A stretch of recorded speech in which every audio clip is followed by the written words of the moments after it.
Welcome to The Way Left. This pod is Supreme Court, MAGA's court cases. So again, I'll remind you that this podcast is on Spotify and it is also on YouTube. And on YouTube, it's at The Way Left BV. You can follow me there, subscribe, no paywalls, anything of that nature. And also a reminder that you can go to thewayleft.com and you can find podcasts there. No paywall, none of that. And you can also look at my blog, which has some good quotes and information, and then recommendations. What are you reading? What are you listening to? And what are you watching? So a good place to go. And if you want to send comments there, you can obviously comment on YouTube or Spotify. I get all sorts of comments. I've been feeding back to them. A lot of them ripping on me, questioning what I have to say, or maybe sources or things of that nature. And it's great. The discourse is awesome. I appreciate it. That's what I want, the banter. Hopefully we can be what I would call we are earthens. How do we solve everybody's problem, not just the right and the left? I know I call this the way left.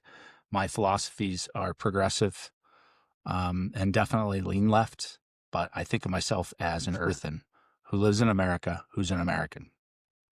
That being said, today's pod will touch on various Supreme Court cases that are currently in process and some historical that have influence on Supreme Court cases that are going on today. Some of them have been, the historical ones are not necessarily brought by Trump and MAGA, but will have influence on what MAGA is doing in the courts today.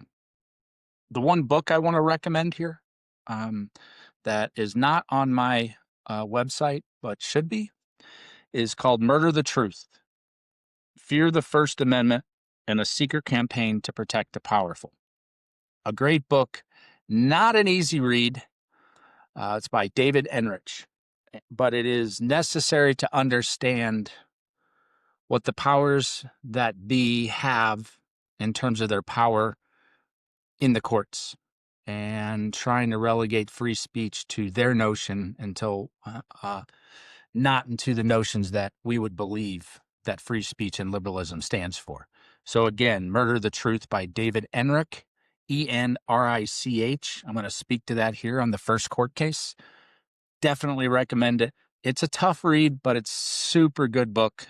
Great book, very informative. And if you're in the historical context and the courts, they change things. You think the law's out there and then it gets switched.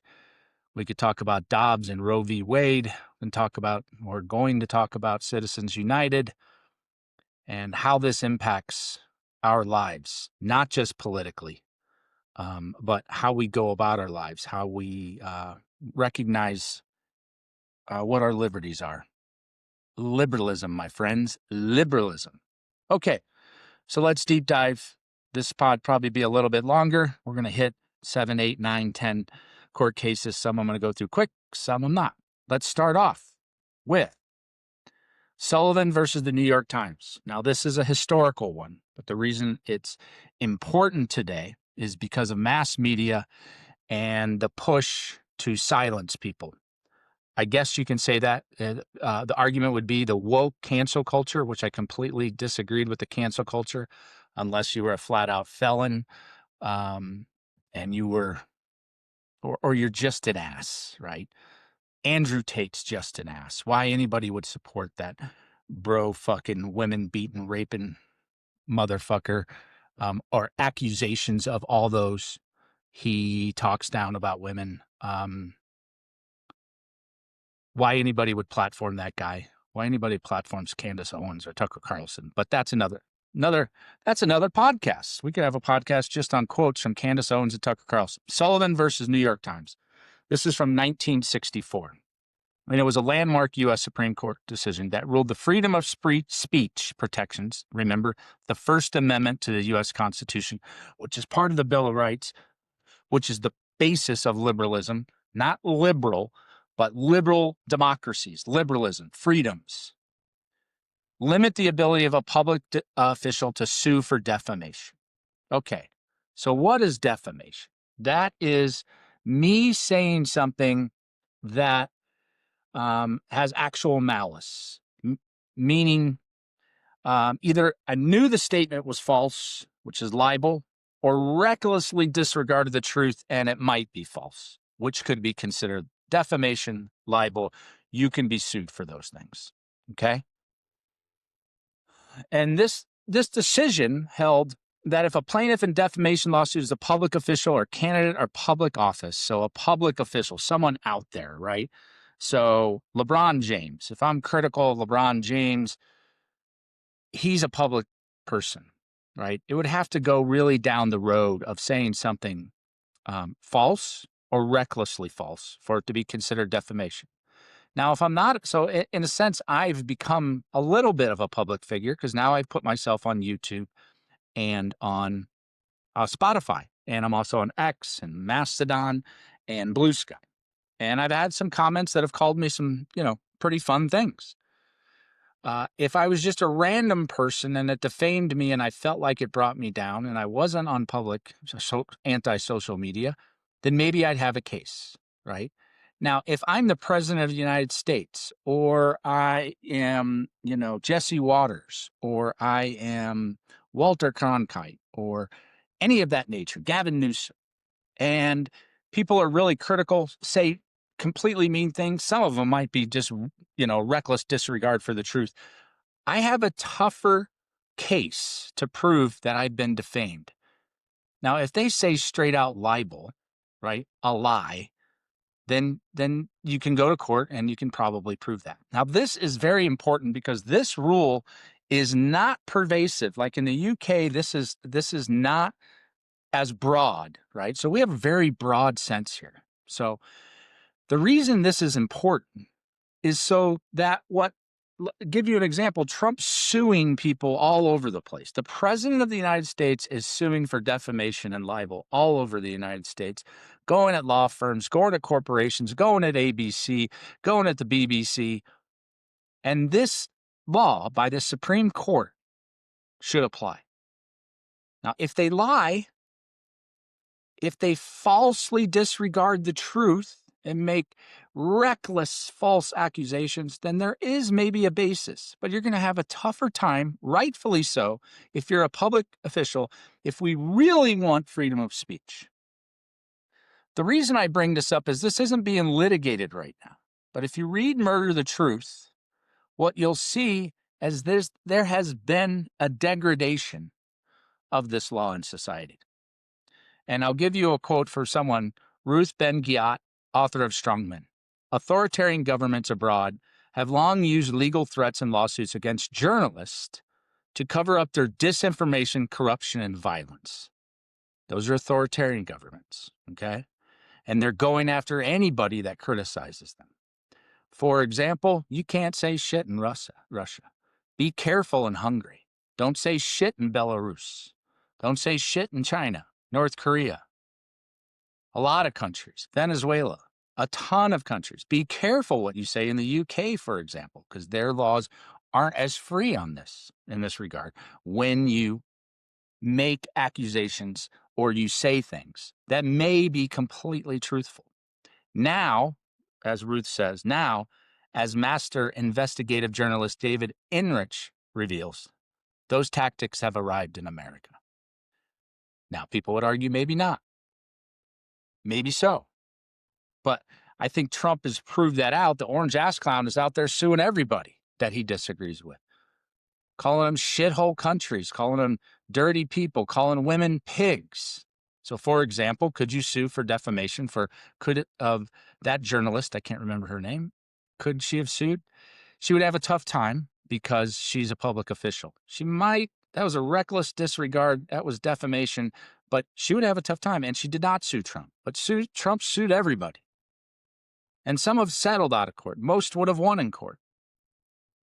The law firms that settled, partners left in droves, and then they fought back. Harvard wrote back. So let me go back to a certain point here. I was not a believer in cancel culture. And let's argue that woke went too far. Sure. Okay. I am a believer in diversity, equity, and inclusion. But do we have to let that go rogue? Maybe that's what happened. So, okay, I agree with that. Let's go ahead with that. The anti-woke campaign, get rid of any diversity, equity, and inclusion. Meritocracy, which is fool's gold. We know that, especially with the Trump administration, because you have to pay loyalty. Loyalty is not meritocracy, as you can see by how many people he's fired, and he's trying to fire in independent commissions, and we'll talk about that. Okay? So I don't like either side. I don't like hardcore cancel culture or hardcore anti-woke cancel culture. Again, unless you're just a fucking dirtbag or you've done something illegal. There's some justification to it. Conspiracy theorists. Now, you still should have a voice, but we could push for canceling you. But should you be completely removed without legalities? No. Freedom of fucking speech. Okay. In an obscure 2019 case, the Supreme Court refused to even hear. Justice Clarence Thomas, very conservative, raised the prospect of overturning the legendary New York Times versus Sullivan decision. Now, why would he want to do that? Though hardly a household name, Sullivan is one of the most consequential free speech decisions ever, fundamental to the creation of the modern media as we know. It has enabled journalists and writers all over the country, from top national publications to revered local newspapers to independent bloggers, to pursue the truth aggressively and hold the wealthy, powerful, and corrupt to account. Let me make a point here. The argument would be, well, some of these podcasts, some of these revered local newspapers make shit up, right? They say bad things. Agreed. Disinformation.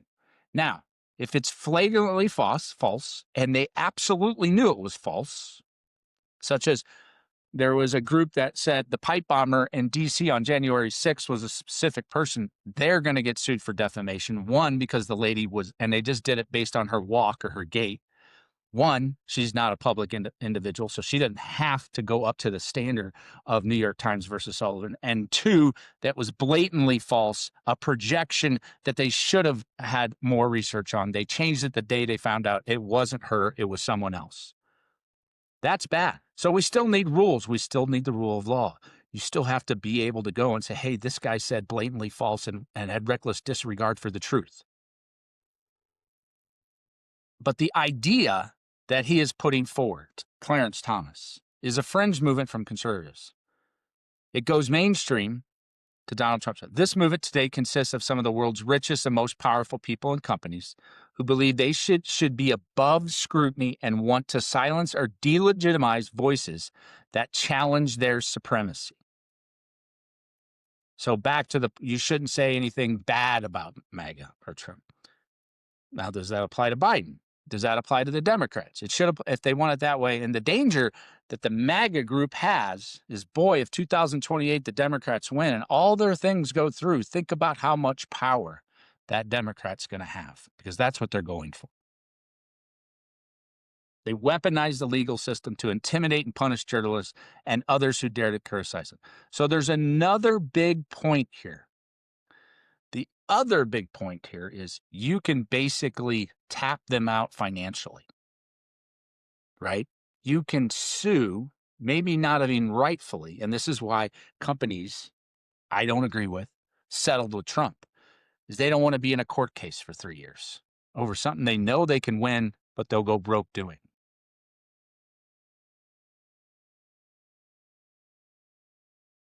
So we could talk about Sullivan. We could talk about Murder, the Truth for a long time. We have a lot of court cases to get to. The reason I bring this up from 1964 is because that is the push. The push is to limit free speech. We have the hardcore right wing, and I think hopefully left wing, free speech advocates. I am a free speech advocate. Fuck, I don't care what you say, as long as it's not inciting hate on purpose, danger. It's not defamatory to the point where it's a reckless disregard for the truth. And yes, public officials should have a higher standard to be able to prove that it defamed them, that it was libel, that it had some sort of harm on them. Does it have any harm that I call MAGA and I call Trump orange ass clown? That's a complete criticism. Could he sue me? I guess he could. For what? I mean, for what? But in the other world they want to live in, they could. And they could get away with it. And basically silence voices. I don't want to go there. Nobody wants to go there. We all think we're free speech advocates, but anti-woke cancel culture is just as dangerous or more dangerous than woke cancel culture. Okay, so that's fun, kind of a dark spin on that. And of course, we lead into a guy that I'm not a big fan of, was Clarence Thomas, who seems to want supreme presidential authority, wants to limit free speech, and we'll get into that. And also, he wants basically anybody on the planet and to be able to donate as much money as they fucking want to whoever they want. We're going to get to that. Okay, so next court case. This one, I think everybody's heard of. Another one that's not from today's MAGA court cases, but definitely backed up by conservatives. Citizens United versus the Federal Election Commission, 2010. Landmark decision regarding campaign finance laws. So I am going to have a final podcast for this season. It's going to be 2006 and beyond, and talk about things that I think should be improved. And I'm going to talk about amendments that I think should be in place and laws that should be in place. And one of those will be around campaign finance. So I do have a ton of opinions on this, but let's speak to the court case.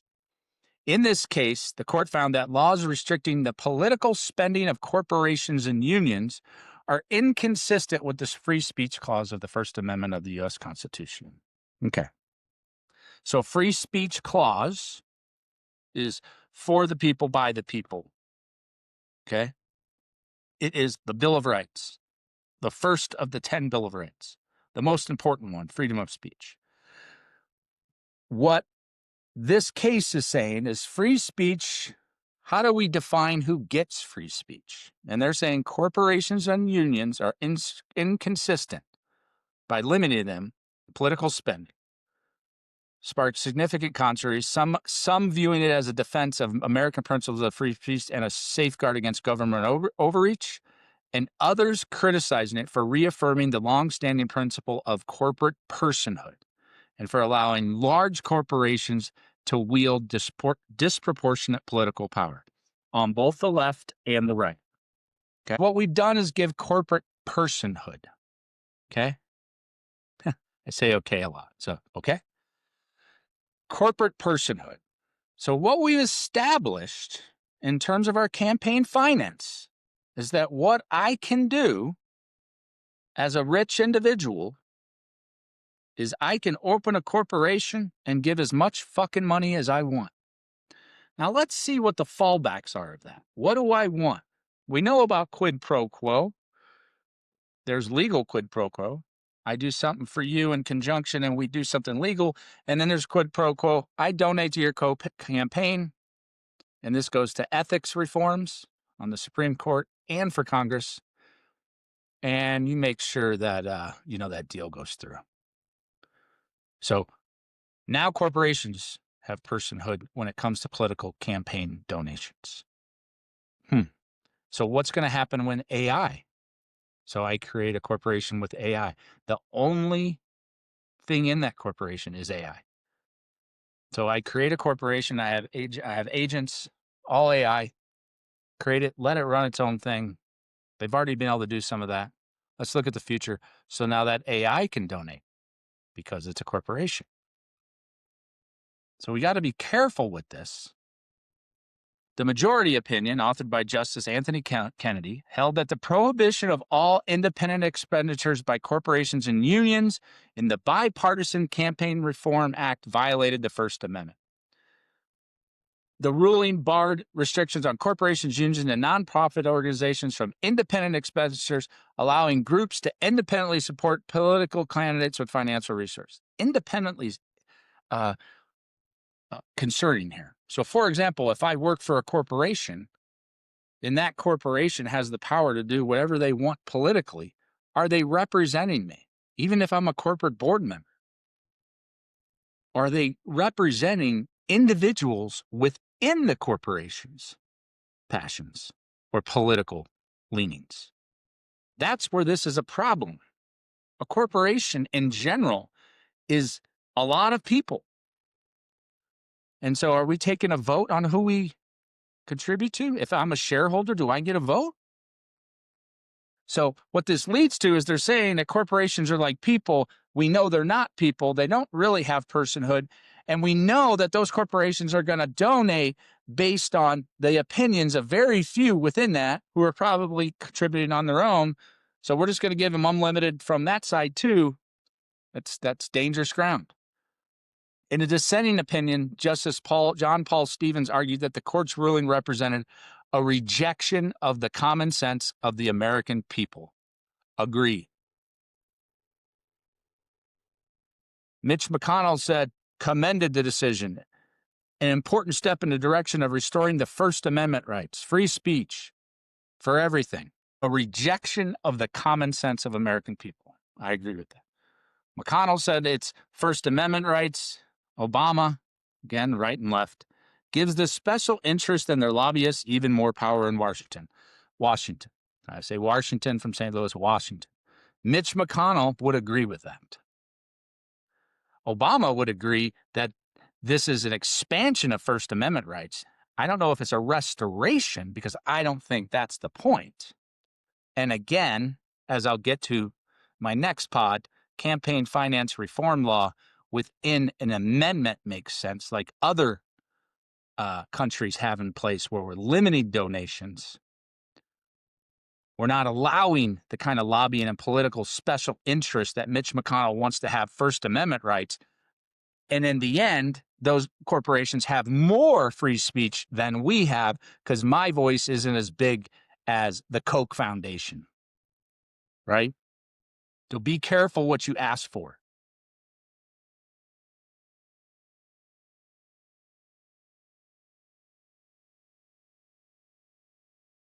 So Scalia would comment. He said that Stevens' dissent was in splendid isolation from the text of the First Amendment. It never shows why the freedom of speech that was the right of Englishmen did not include the freedom to speak in association with other individuals, including association in the corporate forum. I don't know that I agree with that, but I can tell you, like it or not, wow, we have created a fucking juggernaut lobbying industry with corporations being personhood. And think of what that means for individual rights. Be careful what we ask for. So we've started with defamation. We started with Sullivan. We've quickly, and I don't want to lose that case because that is freedom of speech. And that applies across the board, First Amendment. Citizens United spoke to freedom of speech and expanded what I would consider the horizons and definitely expanded the strengths of corporations and lobbyists to influence our politicians, our laws, and our Supreme Court for that matter. We're going to move now into an extension of that, which is campaign finance. So J.D. Vance, now we're getting into some MAGA. It's National Republican Senatorial Committee versus the Federal Election Commission. So this goes to how you can contribute money, whether it's directly to candidates or to the parties themselves. Coordinated party expenditures. Federal election law currently forbids political parties from coordinating their election spending with federal candidates for office. A group of challengers, including the GOP Senate Finance Arm and Vice President J.D. Vance, argued that the ban violates the First Amendment rights to political speech through campaign spending. Again, we're back to First Amendment. We can give whatever we want to whoever we want because we don't have campaign finance reform in this country. So in a way, you can see the argument. Whoever wants to give, money, but we know what happens from that. John Roberts asked He asked Francisco, the National Republican Senatorial Committee representative, to explain the difference between coordinated expenditures and actual contributions, describing it as legal fiction. There really is no difference. So there is arguments now. A lot of people said initially the Supreme Court seemed likely to eliminate one of the remaining checks on money in politics, a decision in line with recent rulings favoring First Amendment free speech rights over fears about potential corruption. So the Supreme Court is taking the stance that we're going to follow the Constitution and we're going to be complete free speech advocates, which goes against Clarence Thomas's argument against Sullivan versus the New York Times, but they're pushing that. And they're not going to get involved in whether campaign finance is out of control.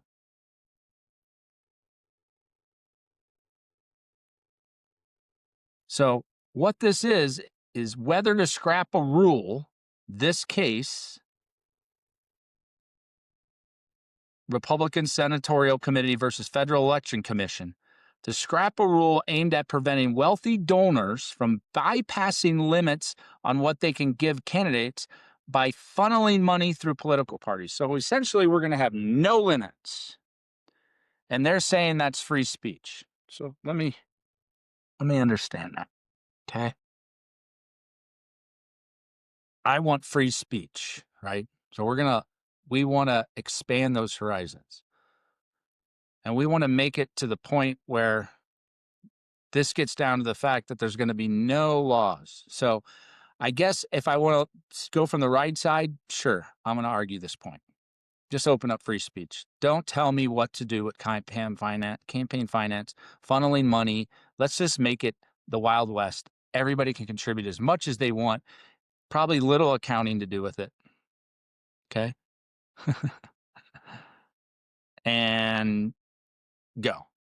No party. I mean, if I'm, Bill Gates, I can give 400, I give 40 billion to the Democratic Party. That's okay. Okay.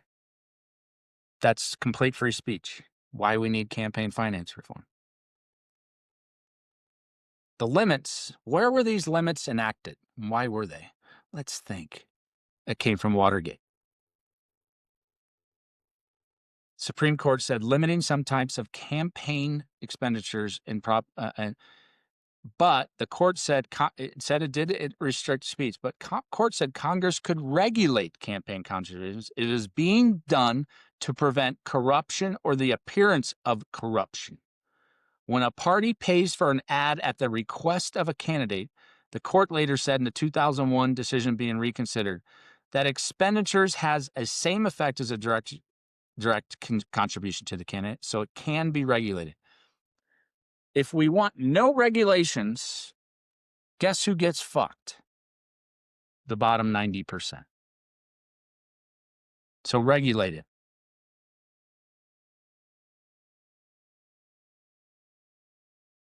And because donors can give more to parties than they can to candidates, donors might use parties to get around the lower limits, increasing the possibility that a backer might expect something in return for the support the court ruled. I mean, Donald Trump is a quid pro quo guy. You got to give me something. You got to give me a medal. You got to give me the Peace Prize. So if I give you $1 billion, what do I want? It isn't just, hey, I love you, John candidate. I love you. Here's $1 billion. No, I've gotten some sort of idea of what I want you to do for me and my company. And maybe that's all legal, but there's a question there. So they brought this up.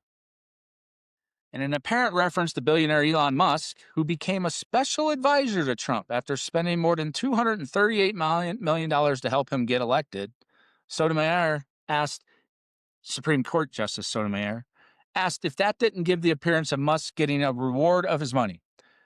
Now, Francisco, arguing for this expansion, said no one has even remotely suggested that Musk's super PAC spending was a bribe to get a position in administration.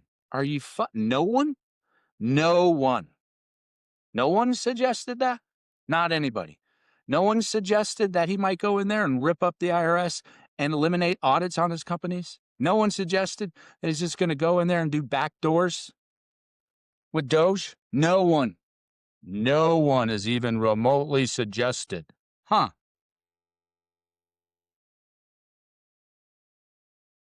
They're trying to prevent corruption. The free speech advocates who seem to not want complete free speech from Sullivan versus New York Times don't think there's going to be any corruption when there's heavy money involved, right or left. I would argue that's not the case. Again, this is an argument for full-out campaign finance reform. So you can't buy elections, right or left or middle or whatever. Okay, so that's National Republican Senatorial Committee versus Federal Election Commission. Well, let's move on because there's more. We're going to move on from that, free speech. We're going to move into the Supreme Court. It's currently involved in several cases related to the Voting Rights Act, VRA. Now, we went over this in the previous podcast on voting, equal rights. The Voting Rights Acts of 1965. So MAGA, the right, is pushing to say, we don't even need Voting Rights Act anymore. Everything's fine. What do we talk about in that podcast? Voter suppression, we talked about. We talked about gerrymandering, which is voter suppression. Limit the ability of the weak or the racial to vote. Voting Rights Act, and they say, oh, we're not there anymore. There's no more of that. Right. We see what gerrymandering does, and a lot of times it's done specifically by race. So let's look at some of the sections of Section 2. Some of the sections of the VRA, 5 sections that were added. We're going to talk about a couple of them. Section 2 of the VRA prohibits discriminatory voting practices or procedures, including those alleged to diminish or weaken minority voting power, known as minority vote dilution. Specifically, Section 2 prohibits any voting qualification or practice applied or imposed by any state or political subdivision, a city or county, that results in the denial or abridgment of the right to vote based on race, color, or membership in a language minority. Well, we can see that's being done with gerrymandering. The statute further provides that a violation is established if, based on the totality of circumstances, electoral processes are not equally open to participation by members of a racial or language minority group, in that its members have less opportunity than other members of the electorate to elect representatives of the choice. So you think what's going on in these cities and these states that they're doing gerrymandering, you think race has anything to do with it? I'd bet it does. It's not just Democrat. They know the demographics. Section 2 has been invoked primarily to challenge congressional and state legislative redistricting maps, also known as vote dilution cases.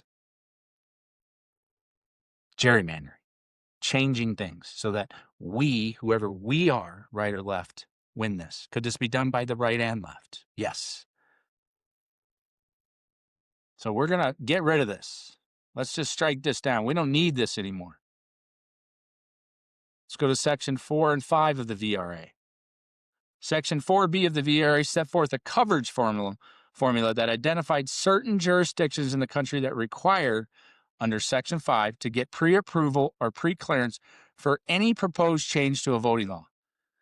So this is where we're the United States of America. We need federal guidance on how states apply voting law, because what we've learned through our previous podcasts and through history is states will do pretty precarious things, such as poll taxes, such as gerrymandering against race, against religion for that matter. Maybe we take the Muslim neighborhood and split it up so we know we can't lose from right or left.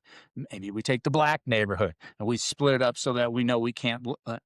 You're telling me what they're trying to argue here is the VRA is no longer applicable. It doesn't apply. We don't need it. Section 5 of the VRA required that to be granted pre-clearance, the covered state or jurisdiction had the burden of proving that the proposed change to a voting law would have neither the purpose nor the effect of denying or bridging the right to vote on account of new race or color or membership in a language minority group. A proposed change to a voting law would be considered to have discriminatory effect if it would have led to retrogression, worse off than they had been before the change. Well, this is happening all the fucking time. through gerrymandering. But they're saying, needs to go away. Again, when I talked about in the voting pod, there may be some tweaks to this, but we still need this act in place. The poll tax actually also impacted poor people, whites, blacks, green, and blue. We got rid of the poll tax, but now we have gerrymandering. They don't even bring up the fact that they might do this against the poor. Now let's divide up that poor district. They seem to all be voting right or left. We definitely need laws in place.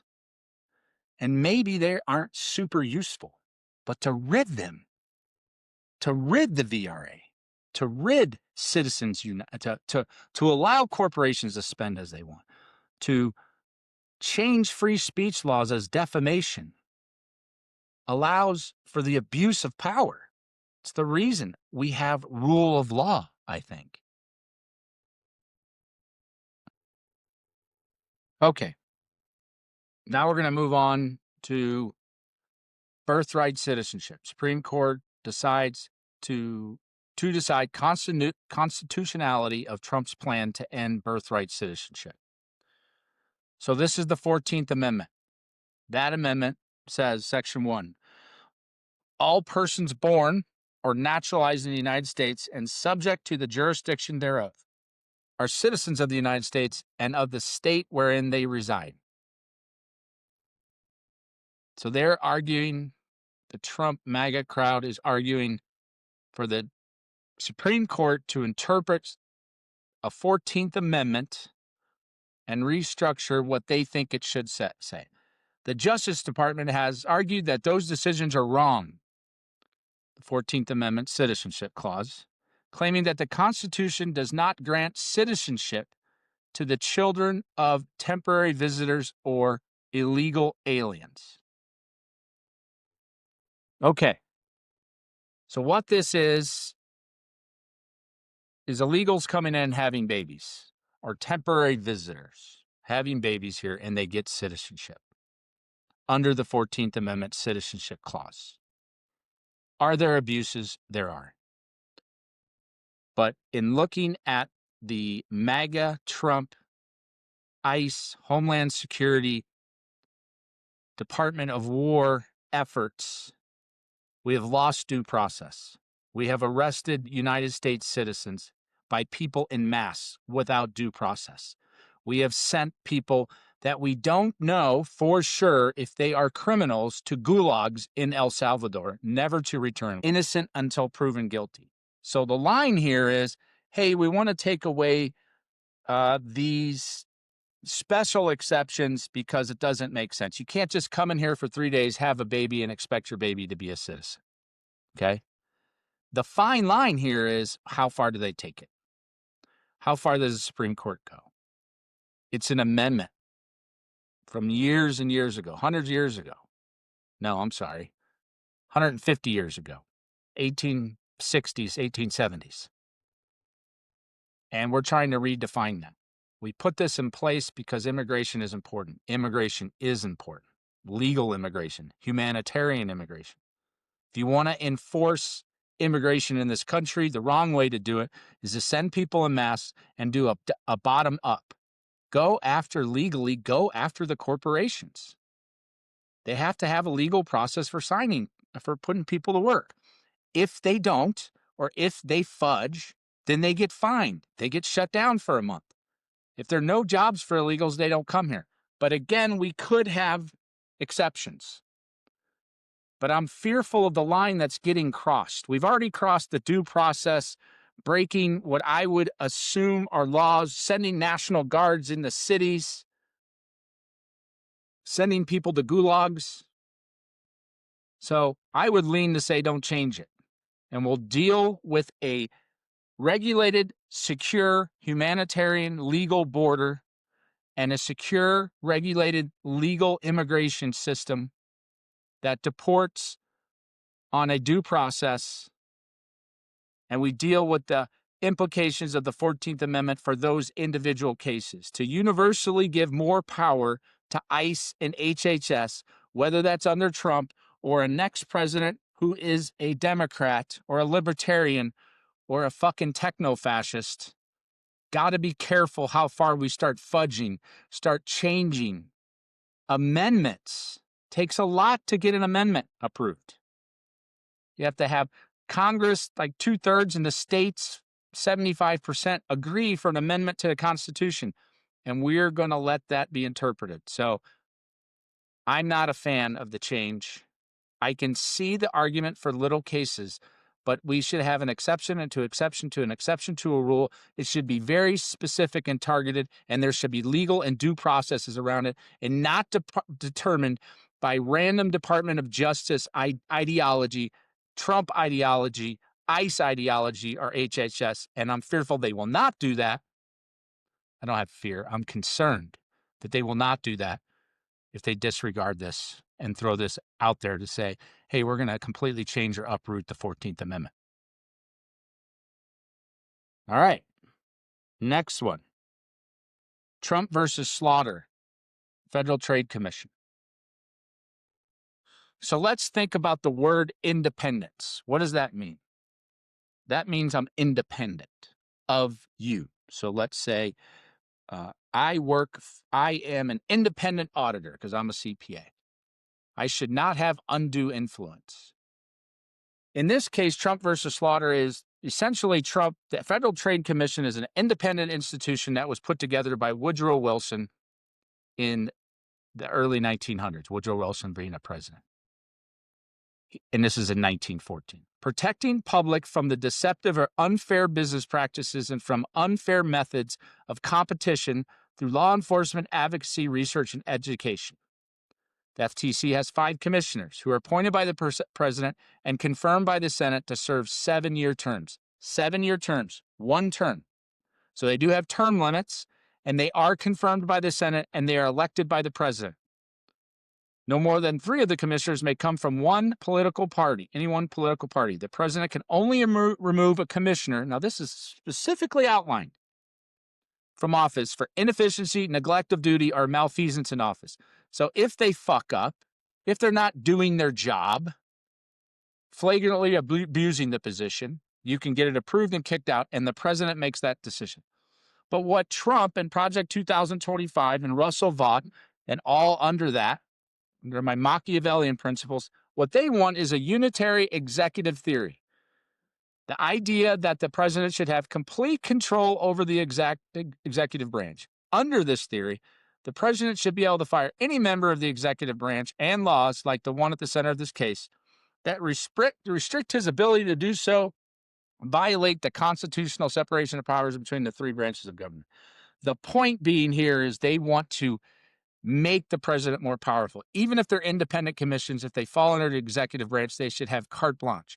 So what they're asking for in this case is that the president has carte blanche over the FTC. They're independent for a reason. They're approved by the Senate. We the people for the people. They do have the power to get rid of people. They do have the power to elect people. If we go down the unitary executive theory, what road do we get to? Do we get to an oligarch? Do we get to a monarch? Do we get to a king? Do we get to an autocracy? So I'm in complete agreement with the fight against this to say, hey, I got my 7-year term. In fact, Powell was put in by Trump, who then criticized Powell and said that Biden put him in, which is absolutely incorrect. Doesn't mean he has to agree with him. But we need independence. We need independent minds. This is not a deep state. They're 7-year terms. They're put in by the president. They have executive power. They have executive power to remove if they're inefficient, neglect of duty, or malfeasance in office. And that leaves a broad range of things that you could take somebody out for. But they want more power. They don't want it to be independent. And they can say that this is not the 3 powers, the executive, the judicial, and the Senate and House, Congress. And they can say, well, they're not these 3 pillars, so therefore they shouldn't be independent, or I should have the power as president to eliminate any and all people in that and put any and all people I want in that. No. We probably need more independent councils. Not more bureaucracy, but we definitely need more oversight. So I'm not in agreement with this one. This is the fight. This has been a fight from the start with Project 2025, is they want to push for broader presidential authority. Isn't he already influencing the Department of Justice? He's putting out on his Truth Social to prosecute people. The Department of Justice is supposed to be independent, but it's not. The FTC still is. We want to lose that too? So I don't believe in unitary executive theory. I believe in 3 branches of government with oversight and independent commissions. And do there have to be tweaks? Yes. Giving it all to the president? Be careful. Especially if you're on the right now. Because you take this away, and whoever is a Democrat wins, boy, you're going to freak out. We need controls. This is back to AI. We need alignment and control. Independent commissions serve a purpose. They were brought together by intelligent people. Can they be tweaked? Yes. Can they be getting rid of? Maybe, but be very careful how fast you move on that. Remember, this guy's throwing court cases against everybody, everywhere, anywhere. Be very careful. So I am in agreement with keeping the independent commissions. You have a 7-year term. I think it is outlined very well by Woodrow Wilson and the Federal Trade Commission as its mission. We do not need to change this. They already term limits, put them in place for everything. You don't want a deep state? Make the Supreme Court not have term limits. Make Congress have term limits. They have short term limits, but they stay there forever. And we'll talk about that in 2026 and beyond. Okay, so this one will go along with the last one on the FTC versus Slaughter. The Supreme Court limits Trump's purge effort as temporarily blocked President Trump's attempt to remove Shira Perlmutter, Perlmutter, can't get it out, as Register of Copyrights pending related appeals. Critics have argued that the Trump administration effort could threaten the Copyright Office's independence. So this is the plan, whether you like it or not, and I can't really make a lot of arguments for it, especially for who it's coming from, like people like Steve Bannon, who want the Leninist autocratic state, who wants a lot of things that I don't agree with. We need independent commissions. They need term limits, yes. So you could have the opportunity, if you're president, when they stop their term ends, to put somebody else in. And this is also related. They said they'll hear these along with the FTC and Kelly Slaughter, and also Federal Reserve FTC Commissioner and Federal Reserve Governor Lisa Cook. They're doing the same thing there. What they're trying to do now, Justice Clarence Thomas indicated he would have allowed immediate removal. He is right on track to say presidents should have more power. He has been very clear about that. I'm less fearful of bureaucracy when we actually have term limits. So, for example, we can't have a House of Representatives person be there for 50 years, like Strom Thurmond, who ran for president in a segregationist party in the 40s, had a kid with a black lady and hid it, and was in there till he was like 98. Or Nancy Pelosi. Or Mitch McConnell. These people that are there forever. We need that in all institutions. That creates some friction, and we need that. And that eliminates this whole concept of the deep state. We don't need a head of the FBI for 50 years like we had with Hoover. We need some of those changes, intelligent people. But to disregard independence is dangerous, left or right. We need those things in place. We need term limits. You have your opportunity to take people out when they fuck up or do something bad or negligence of duty that have to be narrowly defined. And you have the ability to replace them when their term limits come up, but not just to universally kick everybody out. So this one goes right along with Slaughter. The drive to get rid of independent, the drive to basically say they're not independent, that the executive should be able to do whatever he wants. So maybe we should just get rid of all these agencies altogether. Okay, and the last one we'll talk about, and this one's really fun. Everybody's aware. Tariffs. Supreme Court is going to look at the tariffs. So let's understand what Congress does. Congress relegates funds or apportions funds for us to spend money, and Congress also imputes tax. The president does not do that. The president approves, can veto, but it's we the people for the people. It's not just him or her. We don't live in a monarchy or an oligarchy. We pretend to under Trump. Let him do everything. Let him tell Mike Johnson to keep Congress closed. And yet some would argue that's Democrats. Fine. Let him tell Pam Bondi exactly what to do. Let him tell Kash Patel exactly what to do all the time. Unitary executive theory, they don't want to only apply it to independent agencies that aren't part of the three pillars. They want it to apply across the board. Trump wants to influence and help and try to drive the Supreme Court to make decisions. Yes, you can argue for your point, but let the Department of Justice do their job. Let the Supreme Court do their job, whether you like it or not.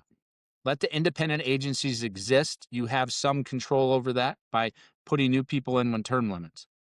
Tariffs are a tax. So that's Congress's job. Now, for years, Congress has allowed the president to put in targeted tariffs, which would still be the Congress's job. But for years, Democrats and Republicans have done that. Targeted tariffs would be specifically for certain types of things. So, for example, for defense, we're not going to send chips to Russia. And we're going to we won't send it to, or we'll send limited chips to China. We'll put in a tariff on those things. We'll help protect farmers, which he has not done because he's tariffed China specifically. The metric tons went down from like 27 metric tons, 27 million metric tons of soybean in 2024 to like 3 this year. The tariffs are destroying the farm. The tariffs are shit. A universal tariff around the world is what Warren Buffett, and I think some of you know who Warren Buffett is, probably the greatest investor in our lifetimes, maybe ever. Tariffs are a trade war. He dumped the cash before Liberation Day, made a pile of money, and then put it back in.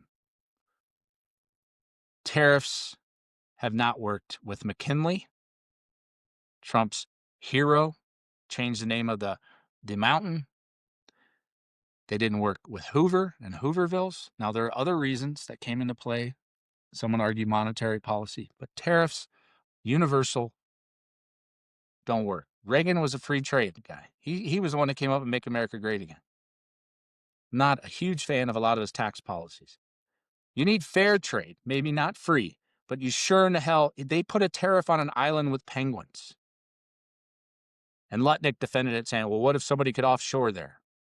Well, when they do, then you can start a tariff, but until then, it's zero. So the Supreme Court is going after that. So let's look at some of the notes on this. Supreme Court isn't going this. It's been raised to the Supreme Court. Okay. So Trump and MAGA are using the International Emergency Economic Powers Act to impose global tariffs. So everything's an emergency. On that penguin island, we definitely got to tariff the penguins. Maybe we should put it on Antarctica, and we should put it on, Bali. And so he's trying to argue that this is all an emergency. He should be allowed to do this. He should be allowed to impute tax because tariffs are a tax. Again, if you don't understand tariffs, if we put tariffs on other countries, their products come in, that country doesn't pay the tariff. We, companies, and the people that live here, and we're seeing this with the China and soybeans and the cost of living, the devastating effect. Go to Iowa right now. See what's happening with manufacturing. Tariffs have destroyed manufacturing, haven't rebuilt it. There are better ways to do it, a lot better ways. And Ron Navarro's the big pusher on this, and he's an absolute idiot economically. I think everybody agrees on that, except for a few orange clowns. But they're saying that this is a landmark. We can use this to do anything. Undermine Congress completely. not the voice of the people, the voice of one. Again, this is their idea. And when I say they, I say Project 2025. I say the Heritage Foundation.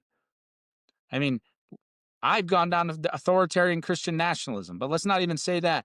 They want unitary executive powers across the board. That's why they're fighting this. That's why they're fighting slaughter. That's why they're fighting on the copyrights. So they're taking it to court to say you can't do this.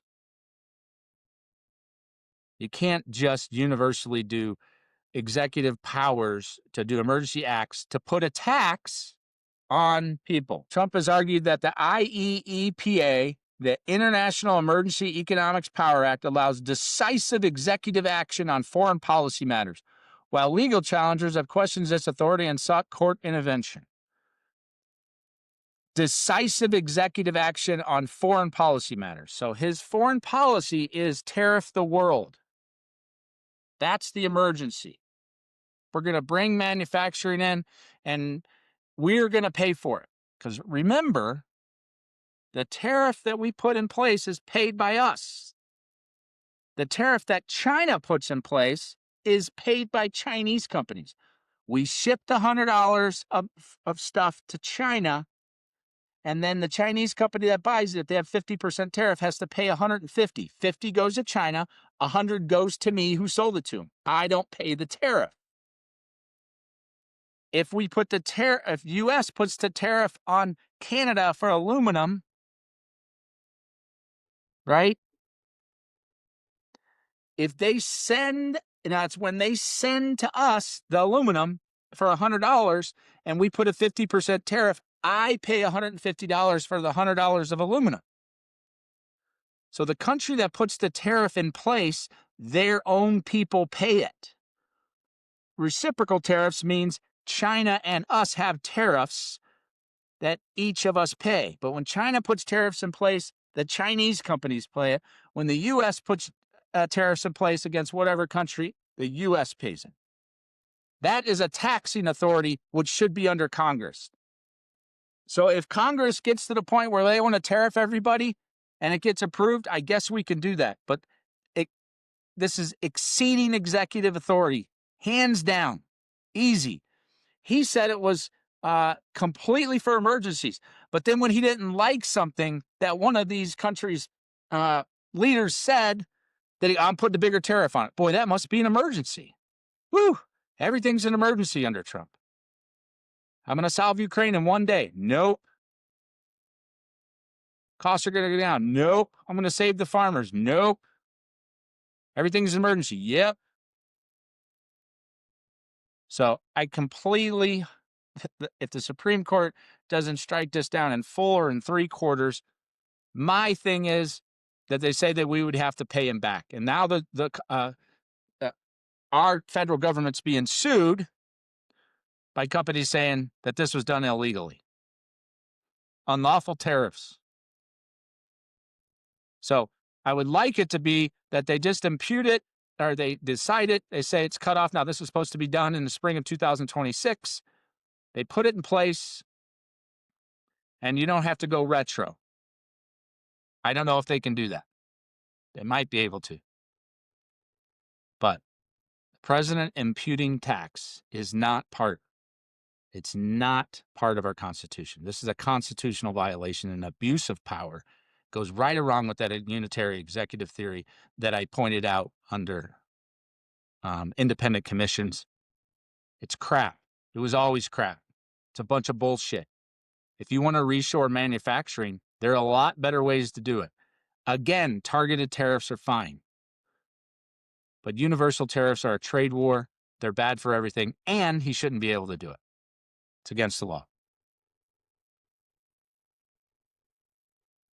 Okay, and finally, since we were talking a lot about the Supreme Court, I thought we would end with something called ethics. Ethics reform and term limits. And this really came up when Justice Clarence Thomas, who more and more is getting on my nerves, accepting lavish trips from Harlan Crow, a Texas real estate mogul and Republican donor, MAGA donor, who also happens, I think, to be a collector of Nazi paraphernalia. Very rich man. Getting all sorts of trips.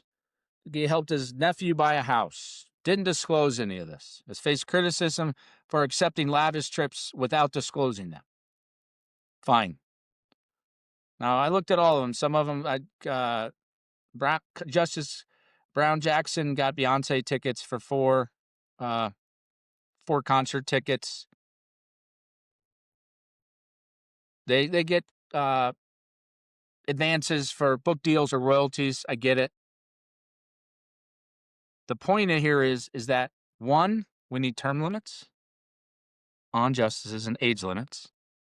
Two, we need ethics that are put in place by Congress, not by the Supreme Court. Amid the firestorm, the Supreme Court took the unprecedented step last November of adopting a formal ethics code. How was there never a formal ethics code for the Supreme Court? How the fuck is that possible? What were we doing? Although it lacks an enforcement mechanism, and in some respects is weaker than vaguer ethics principles endorsed earlier by the justices. So I'm the criminal, and what I'm going to do is I'm going to make up the laws I have to follow, and only I can enforce them. So me stealing 10,000 from you is not a violation of the law. And if I do that under 10, I can just steal as much as I want. But if I steal 15, then it breaks the law. But you know what? I'm not going to go to jail for that. I'm just going to do some community service. Wow. That's our Supreme Court. Not only do we need age limits, we need term limits. And that will be part of the 2026 and beyond. Again, let me read this. Amid the firestorm of these guys, especially Thomas, taking all these private yachts, not disclosing it because these are basically gifts. You're supposed to be independent. The Supreme Court took the unprecedented step last November of adopting a formal ethics code. They didn't have a formal ethics code for the Supreme Court. Although it lacks an enforcement mechanism, so we put together an ethics code that has no enforcement, and in some respects is weaker than vaguer ethics principles endorsed earlier by the justice. So they made it weaker, and there's no enforcement mechanism. That is democracy. Whew. Son of a bitch. I need to do that for my job. I need to put rules together where I can do whatever the fuck I want, and nobody can take me out with a lifetime appointment. Okay. So we've covered a lot here. We've covered some old. Sullivan was from the 60s, talking about the change, possible change. What Thomas is pushing, that your liability for defamation should be actually more open for criticizing public figures, which I'm against. Don't change it. It's fine. If you're a public figure, you're going to take a beating. If it is recklessly harmful, completely against the truth, untrue, then you can be sued. And you can get libel, and you can pay money. But free speech, Citizens United, campaign finance reform, man.